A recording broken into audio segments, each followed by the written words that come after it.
या मुंडियाळ लोक प्रजा मानकर ऊपर से ता काम पड़थिला से जो रहितला सॉरी नारीकर काम ठीक आ गाँव सब भल मंद दुख बुझा काम है से नायिक लोक नहीं अच्छा माँ भली को पुटी देखा बापा भली आ पूरी जानी झील ना कौन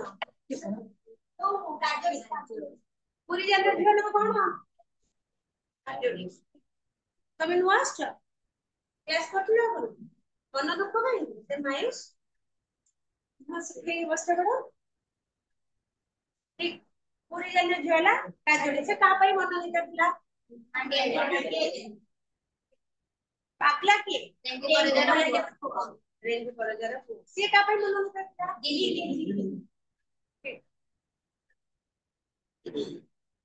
केतोटी जो सरसपदर जो गाँ रे केतोटी साई थिला तीनोटी कौन कौन ठीक नंबरसाई गर्भसाई परदोषी तो ए जो लोकटा आर विश्व आर घर को साई रे जाऊ दुमा की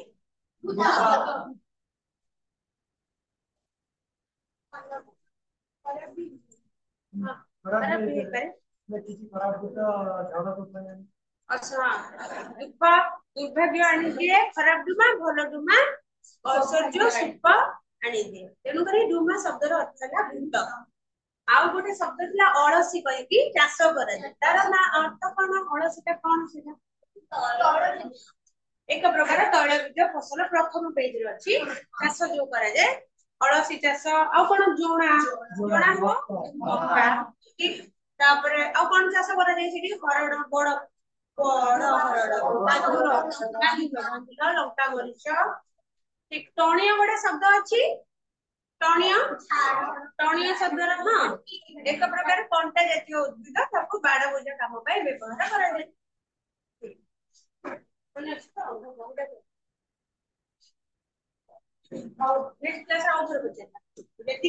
पढ़ा होची सब पढुथिबो हैला सब बेले फर्स्ट क्वेश्चन आंसर रिपीट हो तामरे पढाइबा आज को पढाइबा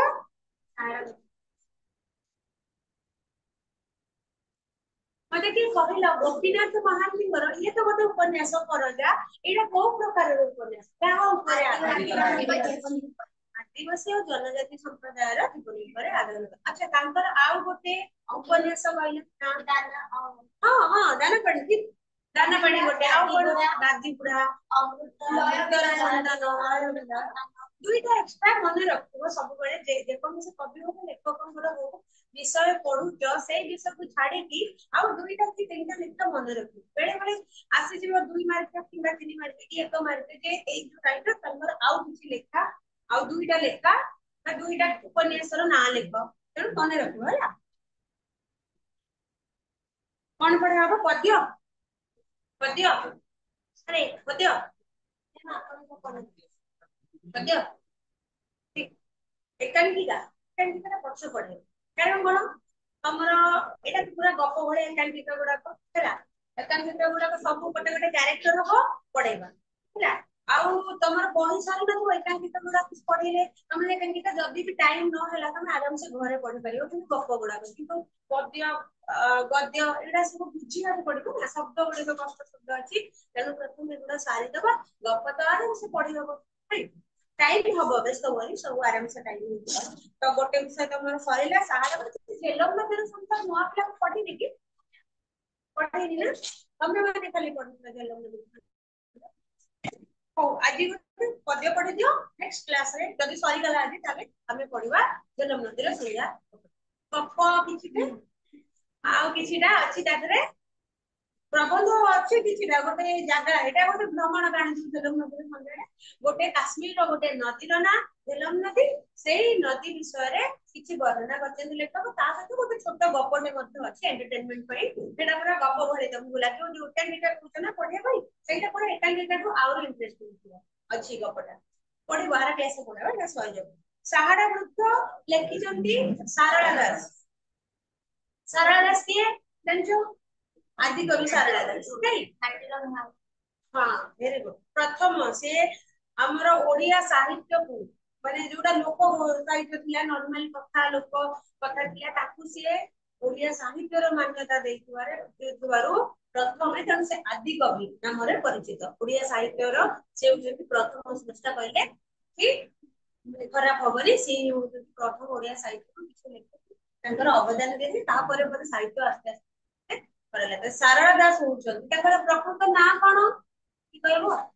सिद्धेश्वर परिडा तांकर प्रकृत ना सारळांकर मा सारळा जगतसिंह पुरे प्रसिद्ध देवी धक्कड़ बासिनी सारळा मा सेई सारळा मांकर से जणे प्रधान भक्त थिले सेति पई कि से तांकर ना सारळा दास सारळा मांकर से दास तो लेते मन तांकर निजको तांको पाखे समर्पण कर देथिले सेति पई कि तांको ना तांकर हेला सारळांकर दास बोली सारळा दास तांकर ना किंतु तांकर प्रकृत ना थिला सिद्धेश्वर परिडा तो सेही सारला दासंकर एटा साहाडा वृक्षटी गोटे छोट कविताटे आसीची एटार महात्म्यटा साहाडा गछ ना शुनिछ साहाडा गछ गोटे प्रकार गछ अछि आगो काल रे दांत काठी रे ताको व्यवसाय तार काठी को दांत काठी पई की व्यवहार करा जाउला साहाडा दांत काठी घसुथिले सेति दांत आगु अच्छा आगु दांत काठी रे दांत घसुथिले बोली सेटा जानछो नाही विभिन्न प्रकार दांत काठी निम्ब गछ जो तार दांत काठी रे साहाडा आउर केते प्रकार रो गछ अछि लास्ट बाउंस दांत काठी रे मध्य दांत घसुथिले लोक माने तो सेते बेले तो काठी रे दांत घसुथिले से जो साहाडा काठी रे दांत घसुथिले से काठी रे एते औषधीय गुण थिला जे सबले देखो तुमर जे जार जेजे जेमा कि आउरी पुपुरु जे जाको देखो दांत गुडी कर पर्यंत भल अछि किंतु एबेर हम बाबा मां कर गोटे गोटे दांत पड़े गଳି पड़े आमे जे सेति बयस हेइतिबा हमर अधा दांत पड़ितो तमे जे देखो तमर आउरी अधा दांत पड़ेबो काहे कि ना आमे कोन होस्ते पेस्ट बसुची नो डाउट भलो दांत सफा रहउची धळा देखा जाउची चिक मारची सब ठीक अछि किंतु किछि ना किछि साइड इफेक्ट सेते रहउची नो कि एबे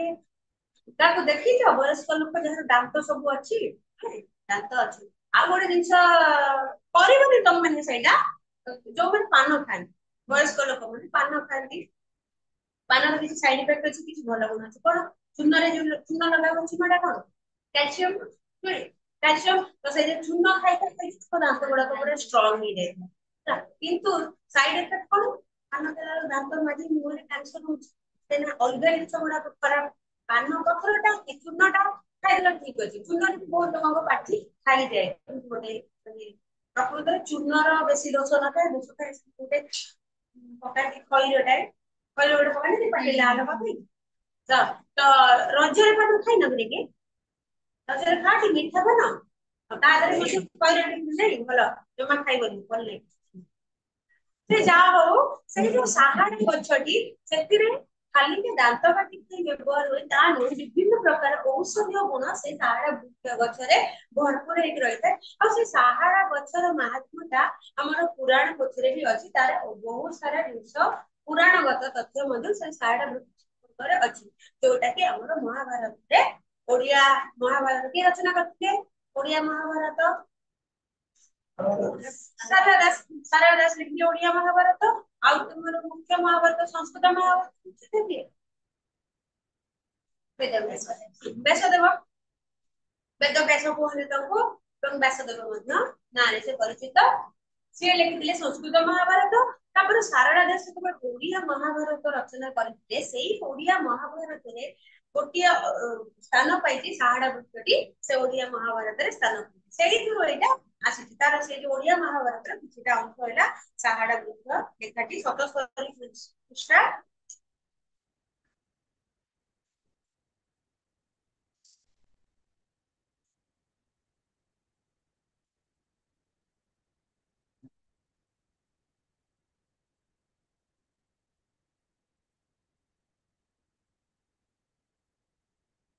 अच्छा कवि होचंती सारला दास तांको घर हैला झंपड़ आधुनिक नाम जोटा से ताको कनक बोली कहउछ तथापि भी झंपड़ नाम से प्रसिद्ध तो तांको घर हैला झंपड़ को जिल्ला रे जगतसिंहपुर जिल्ला रो झंपड़ रे जन्मस्थान सारला दासंकर समय प्रायतः 1500 शताब्दी बोली कुहाଯାए। आ सूर्य वंशर प्रतिष्ठा सम्राट कपिलेन्द्र देव सूर्य वंश को जे प्रतिष्ठा करथिले राजा सम्राट राजा मान श्रेष्ठ से कपिलेन्द्र देव जहाँकर ना सब इतिहास रे पढ़िथिबो तमे कपिलेन्द्र देवकर शासन तांकर राजनीति काल इतिहास रे तमे पढ़िथिबो तांकरी समसामयिक तांकरी पाखापाखि बयस बोली कि कुहा जाए तांकर सृष्टि संपद मध्य श्रेष्ठ हूँ महाभारत जो ओडिया महाभारत ता सहित चंडी पुराण विचित्र रामायण लक्ष्मी नारायण बचनिका ए सब सब लेखा गुड़िक द्वारा रचित सृष्टि संपद गुड़िक साहित्य गुड़िक तेज सी हूँ माटीर महाकवि आुद्रमुनि सारला दास कहुए। तेज जगतसिंहपुर जिलार झोपड़ ग्राम शताब्दी जन्म लाभ करते पितृ प्रदत्त नाम था सिद्धेश्वर परिड़ा जोड़ा तुम मैंने कहल देवी सारला कृपा लाभ कर कवित्व प्राप्त होता परवर्ती कवि नाम जमी एबे भी बहुत कवि लेखक मैंने पेन नेम दौरान ओरिजिनल ना गोटे अच्छी बहुत कवि लेखक मैंने निज ना साहित्य रचना करुँच अच्छा गोटे पेन नेम रखुच्च जो ना से केवल साहित्य रचना कर साहित्य को जो पेन नेम टी रखिथांती से पेन नेम अनुसार जना जाए चिन्हट करा जाए तो आंकर से परवर्ती कवि नाम था सारला दास से ओडिया साहित्यर आदि कवि कथित लोकभाषा को साहित्यिक भाषार मर्यादा जो लोकभाषा आंचलिक भाषा लोक प्रचलित आम जो भाषा कथबार्ता होती साधारणतः पाख आख पड़ोसा लोक हो तुम राज्य हो निज अंचल लोक मैंने जो भाषा कथबार्ता हो साधारण भाषा आम कौन साहित्यिक भाषा कथा होने ना तो आम कौन साधारण आंचलिक भाषा लोक भाषा कथबार्ता से लोक भाषा कथबार्ता होते कि ओडिया साहित्य ओडिया साहित्य बोली किसी नथिला तेणु से लोक भाषा को साहित्य भाषार मर्यादा देइबार लोक किए सी होती सारला दास से आदि कवि बोली कहते आउ कौन करते प्रधान कर से विशाल महाभारत ग्रंथ रचना करते जो महाभारत ग्रंथ रे मोर खाली जे महाभारत रे कौन कौन घटना घटुथे सेतिकी लेखा नहीं ताको छाड़ी देला परे पूरा भारत वर्षर बहुत क्षेत्र सामाजिक ऐतिहासिक राजनीतिक सब क्षेत्र सांस्कृतिक सब क्षेत्र किसी किसी अंश को से महाभारत रे स्थान देइथिले जोटा कि मोर संस्कृत महाभारत रे नथिला तेणु मूल संस्कृत महाभारत आधार लिखित होते तो मूल संस्कृत जोटा तुम मुख्य महाभारत संस्कृत महाभारत जहाँ जहाँ अच्छी जो तुम महाभारत पिता को मारिला केते जण सेठी रहिथिले कहा मध्य युद्ध हैला बहुत युद्ध हैला ए सारा जिंस गुडाक कोथि अछि संस्कृत महाभारत रे अछि नहीं जेमती कौरव पांडव युद्ध हैला महाभारत कुरुक्षेत्र युद्ध हैला ना दिया हैला महाभारत कौन ପାଇଁ युद्ध ये समस्त घटना को ये कौन करते सही विषय से लिखिथिले सत ओडिया महाभारत जोटा लिखिथिले सेटा लिखिथिले सत किंतु किछिटा जिंस से सब जिंस खाली अनुवाद कॉपी करके अनुवाद करनथि बहुत किछि जिंस से मौलिकता रखिथिले मौलिक कोन तांको सहित मिसु नथि तांकर लेखा मिसु नथिला मुख्य अंश गुड़िक जेमति कि तमरा गोटे स्टोरी चिंता सेम किंतु लेखार स्टाइल ता आउ किछि जिंस से रखुथिले तेनु करके आदे से मूल संस्कृत महाभारत आदि लिखा निथिला सत किंतु आपणार अलौकिक प्रतिभा तथा दिव्य परिकल्पना शक्तिर सहायता से अनेक नूतन कहानी संयोजन कर एक संपूर्ण मौलिक ग्रंथ रचना करथिले जो महाभारत से बहुत किछि नुवा निजर सब छोट छोट स्टोरी मध्य रखिथिले परिकल्पना निजर कल्पना किछिटा जिंस मध्य से महाभारत रे रखिथिले बहुत अलौकिक प्रतिभा नुआ नुआ घटना अलौकिक घटना को से स्थान देते एवं ता सहित कवि सारला दास समकालीन समय अनेक राजनीति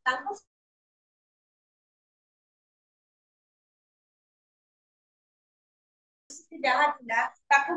स्थान देते ऐतिहासिक परिस्थिति जहाँ थिला सांस्कृतिक सामाजिक घटना गुड़ी लिखित ओडिया महाभारत रे से स्थान देते तो मुख्य महाभारत को ए महाभारत मौलिकता अच्छी बोली कि बेले बेले बड़ क्लास जब तुम ओडिया रे जो माने यदि ऑप्शनल रखिछ तांको कथा कहूची आगो यदि सही सब्जेक्ट पे कैरियर करूछ पीजी पीजी करूछ ताले मध्य तुम जते बेले बेसी आकार पढ़िबो एई महाभारत कथा तादर मध्ये तमरो क्वेश्चन बेले बेले तुम सॉल्व करिया पड़िबो जे ओडिया महाभारत जो सारला दासी को महाभारत रो मौलिकता प्रतिपादन कर कोन मौलिकता रही जोटा कि मूल महाभारत रे नाही तो सेही सब कथा को नेकी गोटे विराट बड़ महाभारत ग्रंथ चे रचना करछन्ती सामाजिक घटना को महाभारत मध्ये रूप दे या ओडिया जातिर जीवन भितर परिणत करिले तेणु ओडिया जाति पई गोटे हला महाभारत रामायण भागवत ए सब बहुत मायने रखे बहुत मर्यादा दियंती ओडिया वासी माने ए सब बही गुडी को इसको देखा गुडी तबे ए जो सहाड़ा वृक्षटी आसी कोडू आसी सहाड़ा वृक्ष कविताटी कविंकर महाभारत आदि पर्व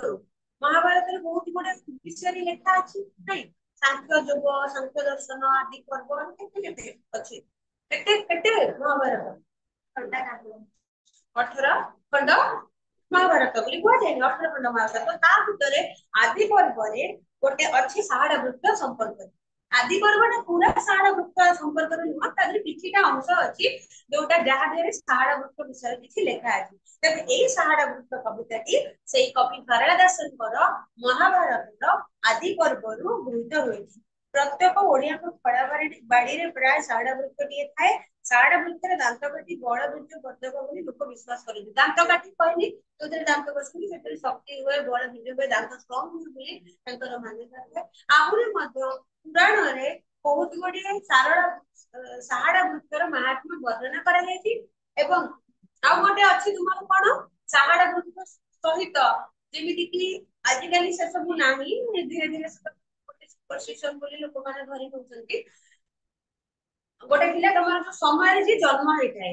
अमावास्या गोटे हैला किंतु प्रकृत रे एई समय रे जो माने बहुत लोक अछन्ति जेमन हमो नजर रे भी देखो लोक देखिछि अमावास्या रे जन्म हेतु मदर हमने एबे भी बहुत डेवलप करछन्ति बड़ बड़ पोस्ट रे अछन्ति फैमिली नै बहुत खुश रे जोड़ि किंतु गोटे समय थिला जो समय रे कि अमावास्या रे जो माने जन्म होउतले से माने को दोषी कन्या बोली कुहा जाउतला देखि तुम अमावास्या रे जन्म होइछ माने तमरो किछि दोष अछि किंतु से कोन होय कि छोट छोट टिके टिके समय टिके टिके काल रो अंतर रे से सब घटी जाय सब अमावास्या खराब न किमा सब अमावास्या रे बहुत पिला काई प्रत्येक दिन लोक जन्म ग्रहण करछथि ना नाही तो अमावास्या दिन भी बहुत लोक जन्म होतरा त माने कोन समस्त दोषी बना कि समस्त दोषी पुत्र हुअन्ति ना तो सेही समय रे गोटे मानुथिले लोक माने मानुथिले जे दोषी कन्या मानको प्रथमे सहाड़ा वृक्ष सहित विवाह करई दिया जाउतिला ताले तांकर दोष दूर हो जाउतिला एवं से आउ काहाको बाहा ही पारु तो सेही समय रे कोन हेता कि तमरो कौरवर जी बड़ पोतर ना कोन कौरवर पिता जे ना कोन सय पिता ताको पिताଙ୍କ नाम गांधार सुनौछन्ति गांधारीଙ୍କର बापा गांधारीଙ୍କର बापा होछन्ति गांधार सेन है सकुनी आ गांधारीଙ୍କର बापा हां अंध धृतराष्ट्र तो धृतराष्ट्र अंध थिले से कौरव मानकर माने बापा नथिले कि 100 पुत्र अनेसत पुआ गोटे झियो थिले तांकर ने गांधारीଙ୍କର तो सी सेते बडे बाहा हे नथिले तो तीन भाई थिले तीन भाई न से धृतराष्ट्र ना दी भाई बोले जानुछ ना तमे दी भाई बोले जानुछ धृतराष्ट्र आउ के कोन प्रकृत रे से होछन्ति दी भाई केमिति तीन भाई आउ गोटे विदुर भी जड़े थिले विदुर मध्ये तांकर भाई कारण विदुर मध्ये व्यासदेवଙ୍କର पुत्र एमन होते व्यासदेवଙ୍କର पुत्र काहे कि से तो लंबा स्टोरी सेते महाभारत जो भी बहे रे पढुतबो किबा टीवी रे देखुतबो से जानतबो से विराट बड़ स्टोरी शांतनु राजा तुमर हस्तिनापुर राजा शांतनु ताको विषय जानछो गंगाଙ୍କୁ बाहाइतले जानछो गंगाଙ୍କର जेति छुआ बिला नरे बसे दोले तबरे भीष्म को जेतरे बसाय नै सेही समय रे देखिले आको मन पाइला तबरे सेही जहा भी तो महाभारत संस्कृत महाभारत रे लिखा अछि जे कहितले गंगा कहले रहबे गांधी कहले जिबे किंतु ओडिया महाभारत रे लिखा अछि जे जदी से पुआ माने बसे दोतला बोली माने रागी की नहीं आसे से सटु छाडी गली कहले ताको रख मु मोर चलली से पळेतले गंगा देवी पळेतले शांतनु राजा नहीं आसीतले भीष्म को तापर कोन हला सत्यवती जने कैवर्तर छियो सेही गोटे देई गोटे डंगा रे जाउतला गोटे थोर ये देखाइले शांतनु कर से देखाला तांको भल पाइले से किंतु जानिथिले जे आर तो पुओ अछि हस्तिनापुर राजा निहाती भाबरे ता पुओ हबो भीष्म सेते बेलार भीष्म नाम दिया देलते ता नाम कोन थिला देवव्रत तार ना थिला भीष्मर ना दिया देवव्रत। तो सत्यवती सेतेबेले जेतेबेले कहले देवव्रत देखले जो भीष्म जे देखले बापा भल पाउछन सत्यवती को मोर तो मां नहीं तो बापा खुशी पाई से जाई कहले सत्यवती को बाहा होबे। सत्यवती किंतु कहले जदि तुम माने प्रतिज्ञा कर जे मोर ओरसुन जो छुआ जन्म हबो सी जदि राजा हबो हस्तिनापुर ताहले नहीं तुमको बाहा हेबे काहे ना तमरो गोटे पुआ अछि आ मोर भविष्य कोन ए कथा सुनि कि भीष्म प्रतिज्ञा करथिले जे मु राज सिंहासन रे केबे बसिबेनी एवं केबे बाहा हेबे ना जीवन माने न बाहा हेकी रहबे कुमार भावरे रहबे सेति भीष्म केबे बाहा हे नथिले एवं सीए शपथ मध्य करथिले से हस्तिनापुर केवल रक्षा करिवे केबे राजा हेबा पई मनरे चिंता भी करिवे एई कथा सुनला पर सत्यवती शंतनु राजा बाहा हेले किंतु तापर तांकर जो छुआ ढिला ढिला जन्म हेले से माने सब मनरा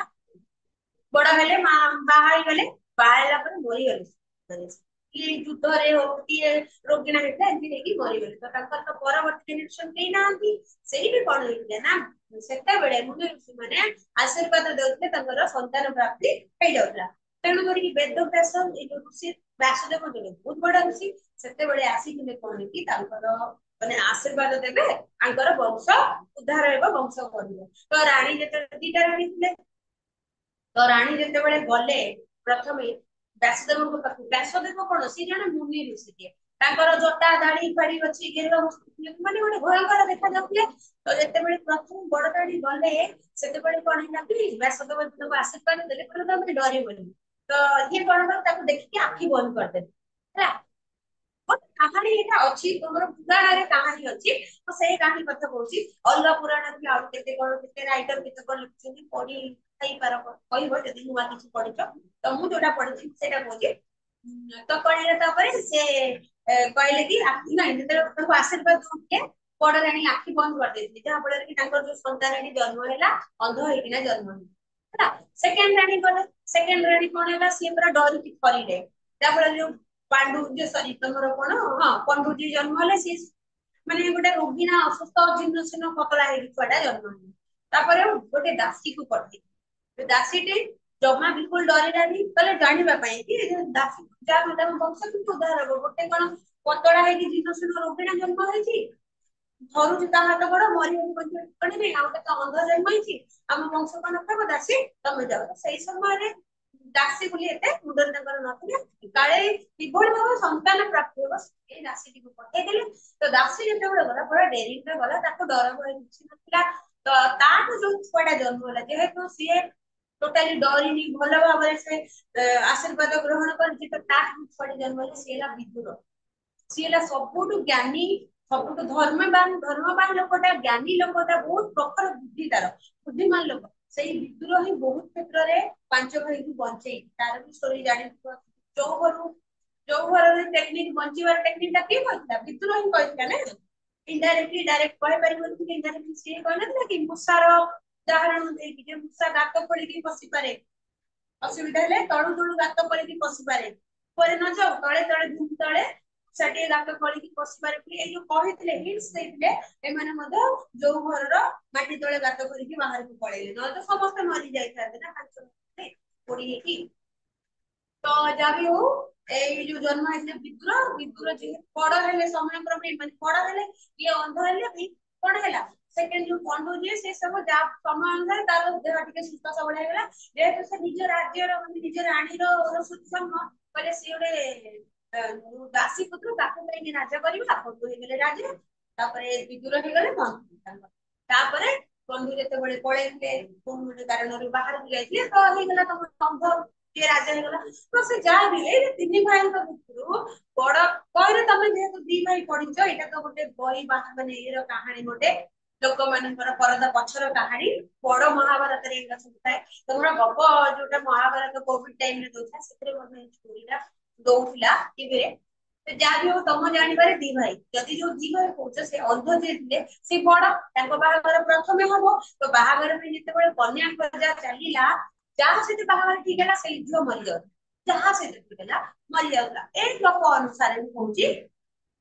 तो अलग जगह अलग स्टोरी अछि विभिन्न राइटर विभिन्न तांको चिंता धारा को नेकी से माने राइट ସାହିତ୍ୟର ଅଲଗା ଅଲଗା ଅଲଗା କାହାଣୀ ତମେ ପାଇବ। ଏଇ ବହିରେ ଯୋଉ ଷାଢ଼ ବୃକ୍ଷ ଯାହା ଲେଖା ଅଛି ତା ବିଷୟରେ କହୁଛି। ତ ଯେତେବେଳେ ବାହାଘର ଭାଙ୍ଗିଗଲା ସେପଟେ ଗାନ୍ଧାର ସେନଙ୍କର ପ୍ରଥମ ଝିଅ ଗାନ୍ଧାରୀ ସିଏ ମଧ୍ୟ ଅମାବାସ୍ୟାରେ ଜନ୍ମ ହେଇଥିଲା ବୋଲି ତାର ମଧ୍ୟ ଯାହା ସହିତ ପୁଅ ମାନଙ୍କ ସହିତ ବାହାଘର ହେଇଥିଲା ତାର ମଧ୍ୟ ବାହାଘର ଭାଙ୍ଗି ଯାଉଥିଲା। ଏଇ ସମୟରେ ବେଦବ୍ୟାସକୁ ଡକାଗଲା ଏ କାରଣ ପଚରାଗଲାରୁ ସିଏ କହିଲେ କି ସିଏ ସେଠୁ ଥରେ ଯାଇଥିଲେ କୋଉଠିକି ଯାଇଥିଲେ ସେ ଗାନ୍ଧାର ଦେଶକୁ ଯାଇଥିଲେ ସେଠି ମଧ୍ୟ ସେ କଥା ଜାଣିଲେ ତେଣୁ ଅମାବାସ୍ୟାରେ ଇଏ ଜନ୍ମ ସିଏ ଜନ୍ମ ଦି ଜଣଙ୍କୁ ବାହାଘର କରେଇଦେଲେ କିଏ ମରିବେନି ତାଙ୍କର ସବୁ ଠିକ ହେଇଯିବ। ଏଇ କଥା ହେଇଗଲା ସେ ଦି ଜଣଙ୍କର ବାହାଘର ହେଇଗଲା ଗାନ୍ଧାରୀ ଆଉ କିଏ ଧୃତରାଷ୍ଟ୍ରଙ୍କର ବାହାଘର ହେଇଗଲା। ଏପଟେ ଗାନ୍ଧାର ସେମାନଙ୍କ ପାଖକୁ ଯୋଉ ଯାଇଥିଲେ ଥରେ କିଏ ବ୍ୟାସଦେବ ତ ସେଇଠି ଦେଖିଲେ ଗାନ୍ଧାର ସେନ ତାଙ୍କର ଘରେ ଗୋଟେ ଶାହାଡା ବୃକ୍ଷଟେ ଅଛି ତାଙ୍କର ଉଆସ ଭିତରେ ସେ ତାକୁ ପୂଜା କରୁଛି। ଗାନ୍ଧାର ସେନ ତାଙ୍କୁ ସେଠି ପଚାରୁଛନ୍ତି ଯେ ତାଙ୍କ ଭିତରେ କଥାବାର୍ତ୍ତା ଆଳପ ହଉଛି ସେ ଶାହାଡା ବୃକ୍ଷର ମାହାତ୍ମ୍ୟ ସେଇ ମାହାତ୍ମ୍ୟ ଟା ଏଥିରେ ଲେଖା ଅଛି ହେଲା। ତେଣୁ ଇଏ ତ ଗଲା ତାଙ୍କର ଏଠି ଲେଖା ଅଛି ପଢିବ କିନ୍ତୁ ରାଜମାତା ଭୀଷ୍ମ ପିତାମହ ଭୀଷ୍ମ ରାଜମାତା ସତ୍ୟବତୀ ଯୋଉଠି କହୁଥିଲି ବାହା ହେଇଥିଲେ ଆଉ ଥରେ ଶାନ୍ତନୁ ରାଜା ସବୁ ଲେଖା ଅଛି ଆକୁ ପଢିବ। ବ୍ରହ୍ମ ରାକ୍ଷସ ଦୋଷ ବା ତୁମର ସେ ଯୋଉ ଅମାବାସ୍ୟାରେ ହେଇଥିବା ଜନ୍ମ ହେଇଥିବା ଯୋଗୁ ବ୍ରହ୍ମ ରାକ୍ଷସ ଦୋଷ ଲାଗିଥିଲା ତାଙ୍କୁ। ତେଣୁ ଯୋଉ ବିଷୟରେ କଥାବାର୍ତ୍ତା ହେଇଥିଲେ କାହାର କାହାର କାହାର କଥା ହେଲେ ତୁମର ବ୍ୟାସଦେବ ଆଉ ଗାନ୍ଧାର ସେନ କଥା ହଉଛନ୍ତି ଶାହାଡା ବୃକ୍ଷ ସମ୍ପର୍କରେ ସେଇ ଗୁଡିକ ଏଥିରେ ଲେଖା ଅଛି। ତ ପ୍ରଥମେ କଣ ଲେଖା ଅଛି ଗୋଲକ ବୃକ୍ଷ କରତାର ରଥେ ଚକ ମହାକଳକ ବୃକ୍ଷ ସେ ହରଇ ମହାପାତକ। ଗୋଲକ ବୃକ୍ଷ ତାର ଅର୍ଥ ହେଲା ଶାହାଡା ବୃକ୍ଷ। ଶାହାଡା ବୃକ୍ଷର ଅନ୍ୟ ନାମ ହେଲା ଗୋଲକ ବୃକ୍ଷ। ସିଏ ହଉଛି କରତାର ରଥେ ଚକ କରତାର ହଉଛନ୍ତି ସୂର୍ଯ୍ୟ ଦେବତା ସେ ସୂର୍ଯ୍ୟ ଦେବତାଙ୍କର ରଥରେ ଯୋଉ ରଥରେ ସୂର୍ଯ୍ୟ ଦେବତା ବସନ୍ତି ସେଇ ରଥର ଚକଟି ଶାହାଡା ବୃକ୍ଷର କାଠରେ ନିର୍ମିତ। ତେଣୁ କରିକି ଏଠି କହୁଛନ୍ତି ଗୋଲକ ବୃକ୍ଷ ବା ଶାହାଡା ବୃକ୍ଷ ସିଏ ହଉଛି ସୂର୍ଯ୍ୟ ଦେବତାଙ୍କର ରଥର ଚକ।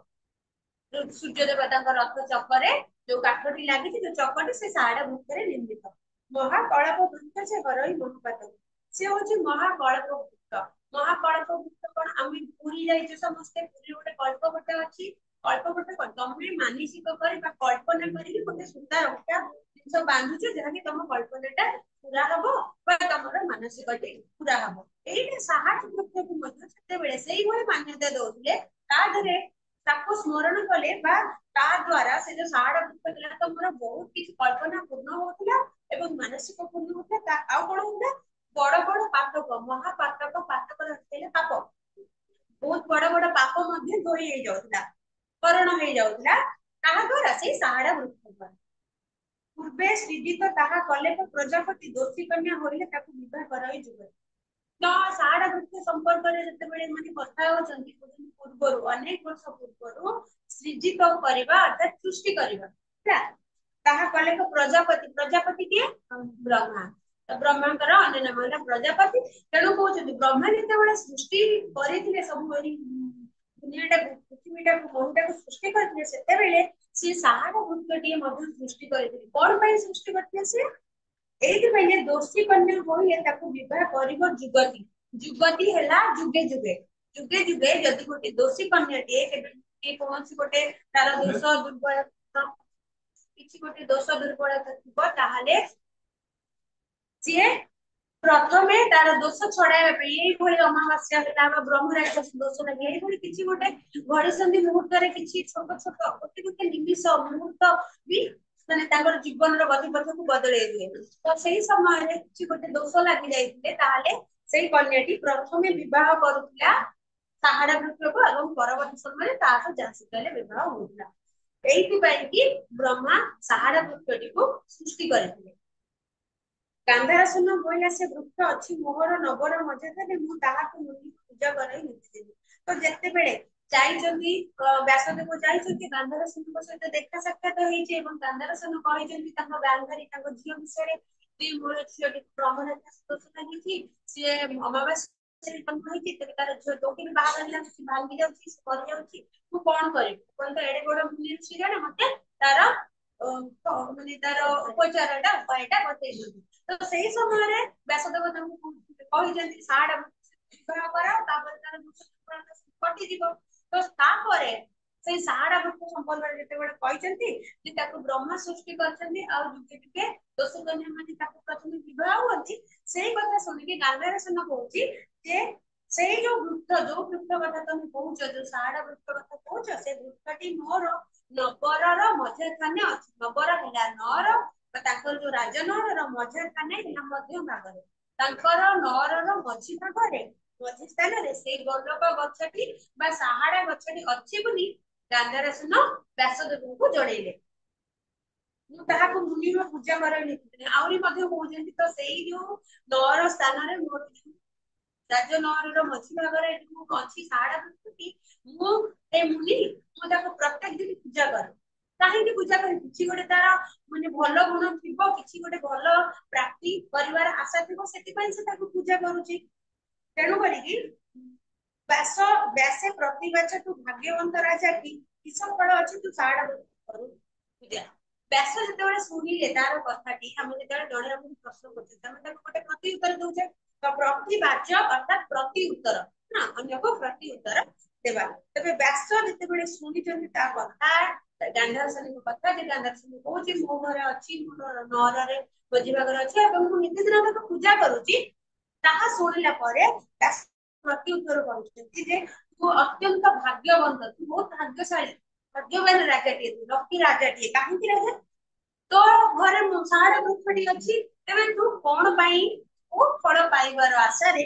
ସେଇ ସାହାଡା ବୃକ୍ଷକୁ ନିତିଦିନ ପୂଜା କରୁଛୁ କିଛି ତ ଗୋଟେ ମନରେ ଭାବିଥିବୁ ନା ଯୋଉଥିପାଇଁ କି ତୁ ସାହାଡା ବୃକ୍ଷଟିକୁ ପୂଜା କରୁଛୁ ତେବେ କୋଉ ଫଳ ପାଇକି ତୁ କଣ ଜାଣିଛୁ ସାହାଡା ବୃକ୍ଷ ବିଷୟରେ ଯାହାକୁ ତୁ ଏତେ ପୂଜା କରୁଛୁ। ତେବେ ତାର କଥା ଯେତେବେଳେ ଶୁଣିଲେ ବ୍ୟାସଦେବଙ୍କ କଥା ଶୁଣିଲା ପରେ ଗାନ୍ଧେଇ ଦେବ କାନ୍ଦ କରନ୍ତି ପଛରେ ଅଛି ପାଞ୍ଚ ଦଉଠୁ ତଥାପି ତମର କାନ୍ଦ କେନେ ଗରମ ହଉନି ନାଇଁ ହଉଛି ତ ଦେଇଦିଅ କାନ୍ଦ କିଛି ଅସୁବିଧା ନାହିଁ।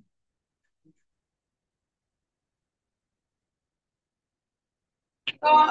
ପୁଣି ଗାନ୍ଧାର ସେନ ଯେତେବେଳେ ବ୍ୟାସଦେବଙ୍କର ପ୍ରଶ୍ନ ଶୁଣିଲେ କଣ ପାଇଁ ପୂଜା କରୁଛୁ ଗାନ୍ଧାର ସେନ ପ୍ରତି ଉତ୍ତର ଦେଲେ ପୁଣି ସେ କରତାର ରଥଚକ ସେ ଯାହା ଜାଣିଛନ୍ତି ସେଇଆ କହିଲେ ସେ କଣ ଜାଣିଛନ୍ତି ସେ ଜାଣିଛନ୍ତି ଯେ ଏଇ ସାହାଡା ବୃକ୍ଷଟି ହଉଛି ସୂର୍ଯ୍ୟ ଦେବତାଙ୍କର ରଥର ଚକରେ ଲାଗିଥିବା ଜିନିଷଟି ତେଣୁ ଏହା ବହୁତ ଶୁଭ ଫଳ ଦେଇଥାଏ ଏବଂ ଦର୍ଶନ ଘର ସେ ଅଶୁଷ ପ୍ରତିପାଦନ ଦର୍ଶନ ହେଲା ଦର୍ଶନରେ ତାକୁ ଦେଖିଦେଲେ ସାହାଡା ବୃକ୍ଷଟିକୁ ଯଦି ପ୍ରତ୍ୟେକ ଦିନ ମୁଁ ସକାଳୁ ଉଠିକି ଦେଖିବି ନିହାତି ଭାବରେ ମୋର ଅଶେଷ କୋଟି ପାତକ ହରଣ ହେଇଯିବ କୋଟି କୋଟି ପାପ ମୋ ଦ୍ଵାରା ଜାଣତରେ ହଉ କି ଅଜାଣତରେ ହଉ ହେଇଥିବା କୋଟି କୋଟି ପାପ ଗୁଡାକ କ୍ଷୟ ହେଇଯିବ ହରଣ ହେଇଯିବ ମୋର ସବୁ ଦୋଷ କ୍ଷମା ହେଇଯିବ ମୁଁ ଯଦି ପ୍ରତ୍ୟେକ ଦିନ ସାହାଡା ବୃକ୍ଷଟିକୁ ଦେଖିବି ଏଇ କଥା କହୁଛନ୍ତି ଗାନ୍ଧାର ସେନ ବ୍ୟାସଦେବ ତାଙ୍କ ପ୍ରଶ୍ନରେ ଉତ୍ତରଟି ଦଉଛନ୍ତି ସେ ମାତ୍ର ଏତିକି କଥା ଜାଣିଛନ୍ତି ପ୍ରଥମତଃ ସାହାଡା ବୃକ୍ଷଟି କରତାର ରଥଚକ ଦ୍ଵିତୀୟତଃ ତାକୁ ଦର୍ଶନ କଲେ କୋଟି କୋଟି ପାପ କ୍ଷୟ ହେଇଯାଏ ବୋଲି ସେ ଜାଣିଛନ୍ତି ଯେତେବେଳେ ସେ ଏତିକି କଥା କହୁଛନ୍ତି ତାପରେ ବ୍ୟାସଦେବ ତାଙ୍କ ଉତ୍ତରରେ କଣ କହିଛନ୍ତି ବ୍ୟାସେ କହିଲେ ରାଜା ନୌରିଟି ଏମନ୍ତ ଆମର ତମ ଶୁଣ ସହସ୍ର ସଙ୍ଗତ ଶାସ୍ତ୍ର ସଙ୍ଗତ ଅର୍ଥାତ ଶାସ୍ତ୍ର ସଙ୍ଗତ ଶାସ୍ତ୍ରରେ ଯାହା ଅଛି ତେବେ ତୁ ଯୋଉଟା କହୁଛୁ ବ୍ୟାସଦେବ ତାକୁ କହୁଛନ୍ତି ତୁମେ ଯୋଉ କଥାଟା କହିଲ ସାହାଡା ସମ୍ପର୍କରେ ଏତିକି କଥା କେବଳ ନୁହେଁ ଆହୁରି ବହୁତ ମାହାତ୍ମ୍ୟ ଅଛି ସାହାଡା ବୃକ୍ଷ ବିଷୟରେ ଯୋଉଟା କି ଶାସ୍ତ୍ରରେ ଲେଖା ଅଛି ଚାଲ ମୁଁ ସେଇ କଥାଟା ତମକୁ କହିବି କୋଉ କଥାଟା କହିବି ଯୋଉ କଥାଟା ଶାସ୍ତ୍ରରେ ଲେଖା ଅଛି ଏତିକି କଥା ତ ଠିକ କହିଲ ତମେ